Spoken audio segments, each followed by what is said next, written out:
Welcome to High Performance Training PST, Day 1. Day 1 is actually the intro for High Performance Training PST.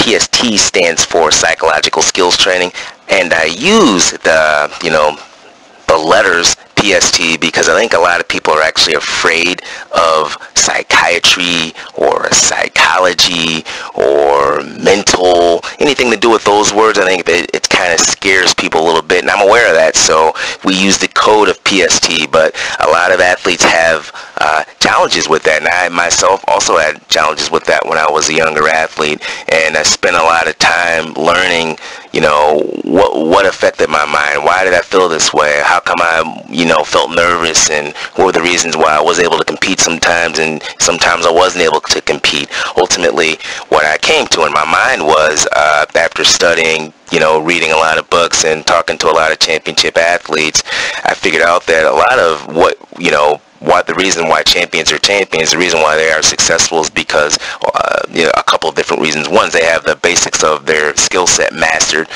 If we're talking about wrestling, they understand how to do most of the basic skills at a high level. Let's single leg, double leg, arm drag, stuff that square the hips, all of those things that are, super duper important for wrestling in terms of skills. Physical skills, they have those things mastered. On the other hand, they've got strength and conditioning kind of down pat, where the sport-specific movements that they do, they're strong in those movements. And then finally, I think, there's other components like nutrition, sleep, rest, and some of the other things that we'll talk about on these audio notes here. But I think I want to point out a couple of things that I think are super duper important. All things being equal, I think what separates the champions from everyone else is their mind. Right? I think they're able to consistently perform on a high level because they have confidence that is second to none. They are motivated beyond the normal person, in a sense, or in another way of saying that, in another sense of saying that is, they believe that they can get the job done no matter what, under all circumstances. They may have some nervousness, but they understand how to transfer and how to transform that nervousness into energy that's going to be in a productive way so they can compete at a high level. So that's kind of the basics of what a lot of these audio notes are actually going to be about. This is day 1 again, and this is the intro. I'm going to give you a little bit of the format here. So this is a 12-day program that you can listen to over and over and over again, and I suggest you do that because I want it to be similar to training, right? Most athletes or anyone in any sport, they train typically 5 times a week.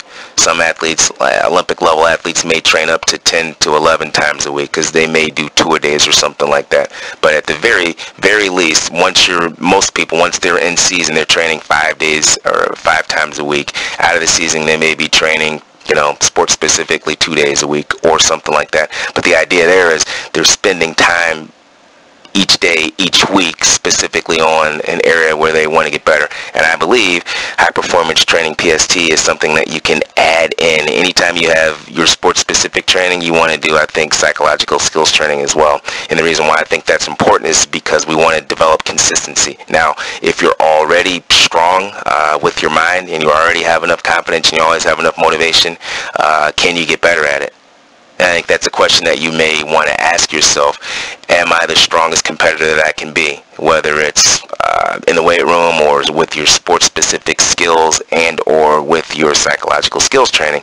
And that's a question that you need to ask yourself. The other question is this.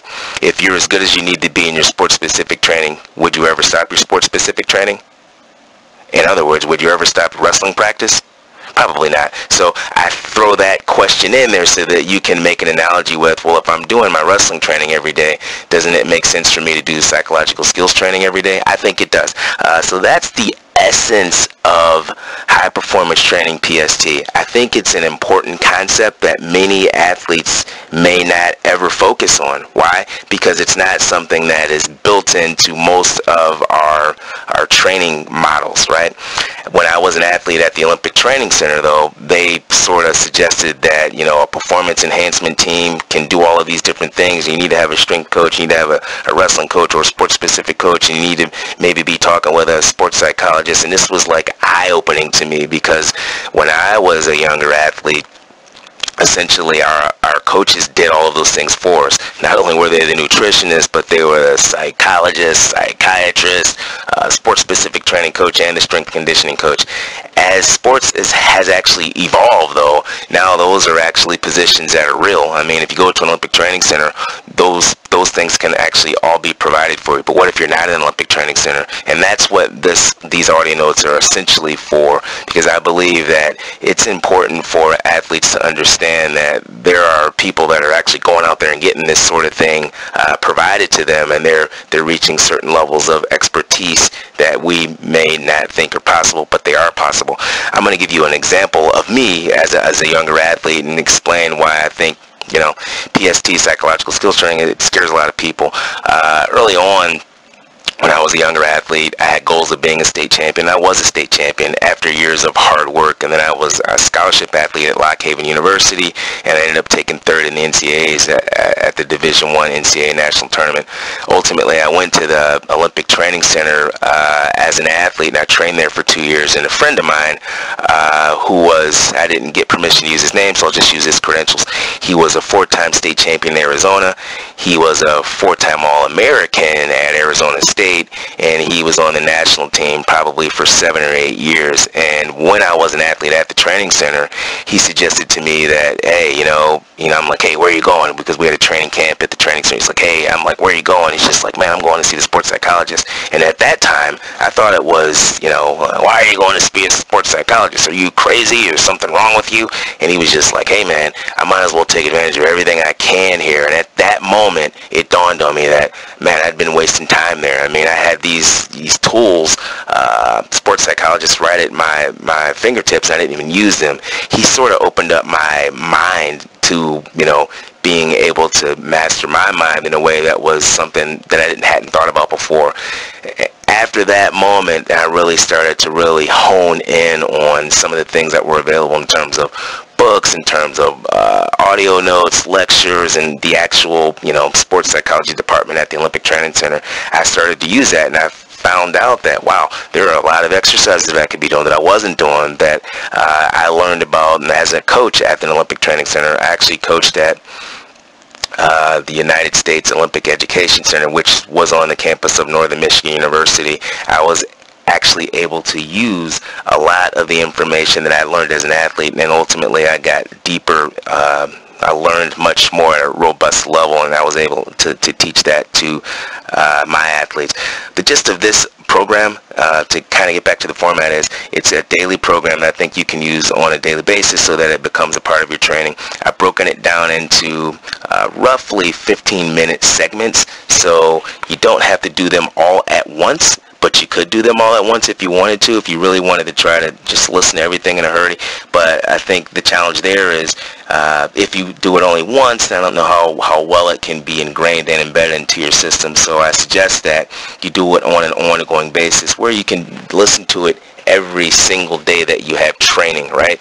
If you're not training on the weekends, then maybe you don't need to listen to it on the weekends. If you are training on the weekends, then you can plop one of these audio notes in, and then you can listen to that on a daily basis. A lot of people suggested it takes about 21 days to change your habits, and I believe that's probably pretty accurate. I mean, think about what you're doing, or think about learning a sports-specific skill that you've never done before. Sometimes it'll come pretty easy, but sometimes it takes, you know, several hundred times to repeat or repetitiously to learn. And I suggest these skills, psychological skills training, are the same. In other words, once we learn the basics of imagery and focus and goals and self-talk and other, you know, ways to help us create mental routines and perform at a high level, which could be relaxation techniques or looking at other ways that athletes are performing well and seeing how we can implement that into our game plan, looking for examples out there that are going to only help us get better. Now we may begin to really, you know, understand that these are some things that we can practice and work on every single day, because there's all kind of things that happen in your training and in your competitions, right? There are all kind of scenarios every single day that if you focus on them, now you can actually get better on them. Two kind of trains of thought that I'm going to throw out there, and I want you to kind of think about. You get what you focus on. That's the number one kind of component, and our thoughts actually do become actions.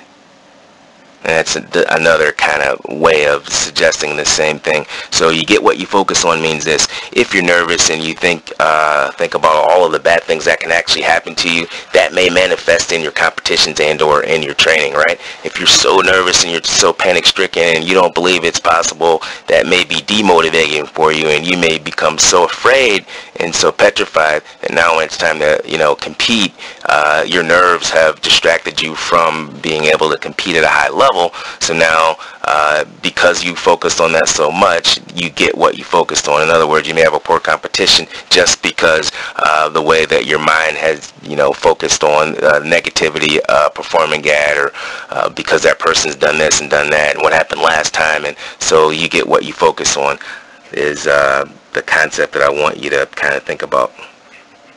The other concept is your thoughts become your actions.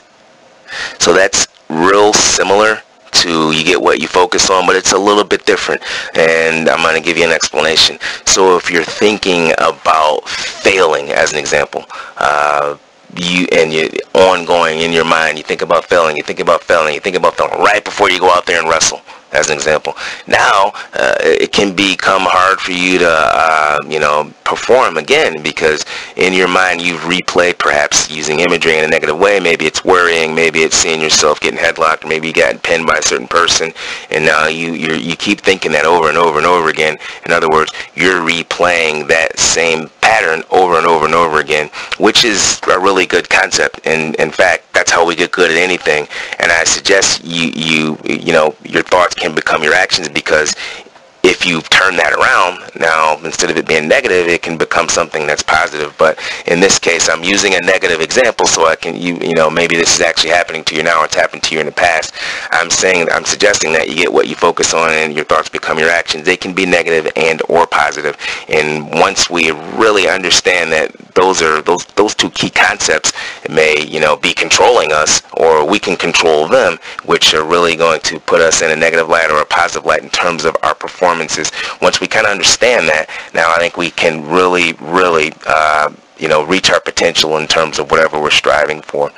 The other concepts that I want to kind of focus on in this intro of day one of high performance training, PST, are the basics of high performance training. And to me, there are several principles and concepts that I think that you need to understand.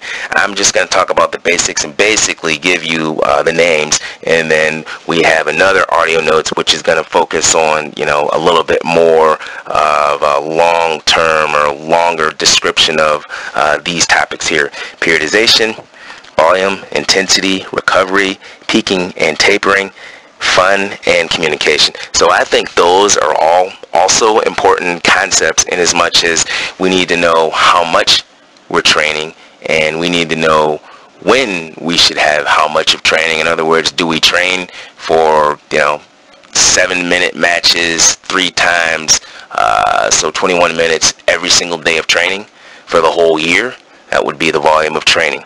Do we have that same intensity level every single day? Should the intensity level rise? Should it go down? Should the volume of training rise? Should the volume of training go down? How do we peak? What does peaking mean? What is tapering? Those are all concepts that I call high performance training, and I think they are essential to athletes and coaches sort of preparing a long-term athlete development plan to help athletes get what they need. So I just kind of touched on those topics. Again, I just wanted to give you a bird's eye view of how the high performance training blends in with the psychological skills training. In fact, I think you need to have both of them along with sports-specific training in order for you to reach a high level. So this has been day one of high performance training PST, which essentially was the intro for all of the other days to come.